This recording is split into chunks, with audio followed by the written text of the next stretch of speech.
Let's say you had a circuit here and you had a battery with a voltage V, and there were resistors 1, resistor 2, and resistor 3 up here, and there's current flowing through here. What if you wanted to experimentally measure the voltage across some of these elements? You'd have to use a voltmeter. Voltmeter looks like this. So a circle with a V in it is the symbol we use for a voltmeter. How do you use it? You take that voltmeter, you bring it over to here. I can't plug it in the circuit like that. What I do is I take the leads of the voltmeter and I just connect them to either side of the circuit element that I want to determine the voltage across. So if I do this and I connect those leads right here, this voltmeter will tell me the voltage across R3. Or take the voltmeter, put it over here, and if I connect the leads across R1 in parallel, notice I'm hooking up the voltmeter in parallel.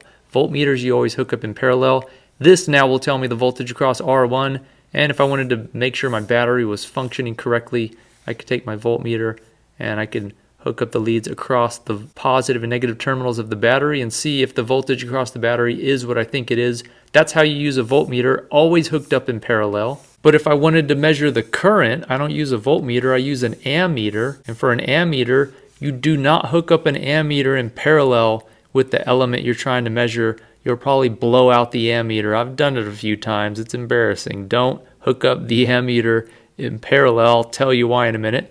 But what you have to do is hook it up in series. So if I wanted to know the current going through R3, I could just stick this ammeter right in here. One lead would plug into one side of the ammeter. The other lead would plug into the other side. This current would have to flow straight through the ammeter. And this is telling me how much current goes through R3. It doesn't matter which side I put it on. The current going into R3 will equal the current going out. So you can put it over here too. But it's got to be hooked up in series. So you have to disconnect. It's kind of a pain to hook up an ammeter sometimes. You have to disconnect something here, then connect that connection to the one side of the ammeter, connect to the other side of the ammeter. For a voltmeter, you didn't have to do that. For a voltmeter, you just kept it out here and just touch those leads wherever you needed to touch them. But for an ammeter, you have to break the circuit to let this ammeter in. But I can move it wherever I want.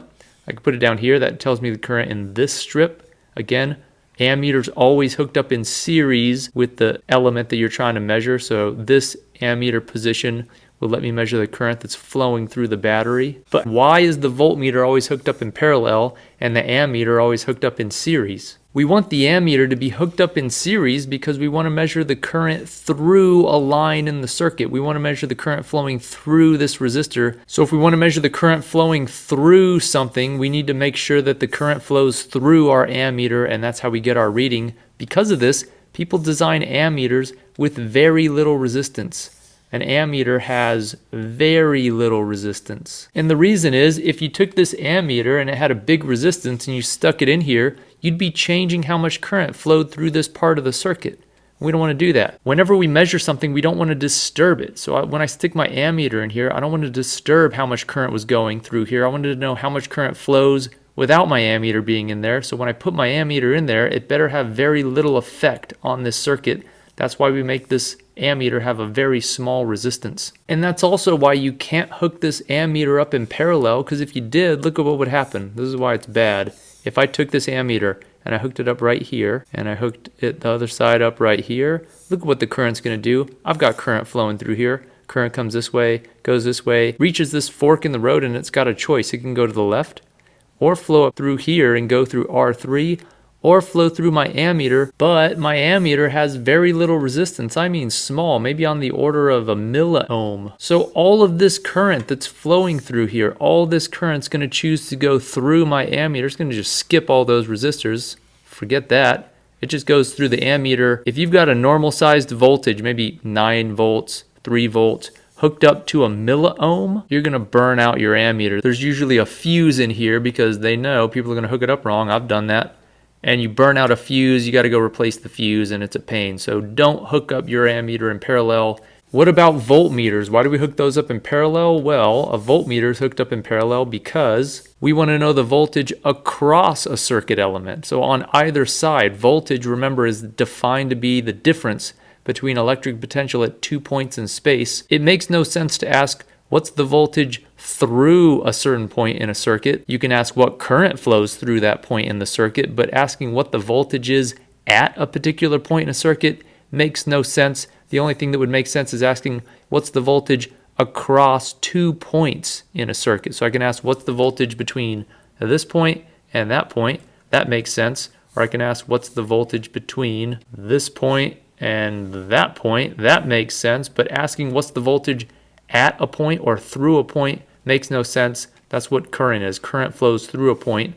Voltage is across 2 points, the difference in electric potential between 2 points. That's why we hook up voltmeters in parallel. And because we hook up voltmeters in parallel, voltmeters have to have a huge resistance, sometimes on the order of hundreds of thousands of ohms or even millions of ohms. So this can be big number of ohms. And the reason is, think about it. Again, our key idea is that we don't want to disturb the thing we're measuring. I'm measuring the voltage across this resistor. If I were to hook up a voltmeter with very little resistance, I just told you what would happen. This current that's flowing out of the battery would all try to go through this voltmeter. It would, not only would it try to mess up the voltmeter, but that's current that's not flowing through R3 anymore, and so I wouldn't get a correct reading for the voltage through R3.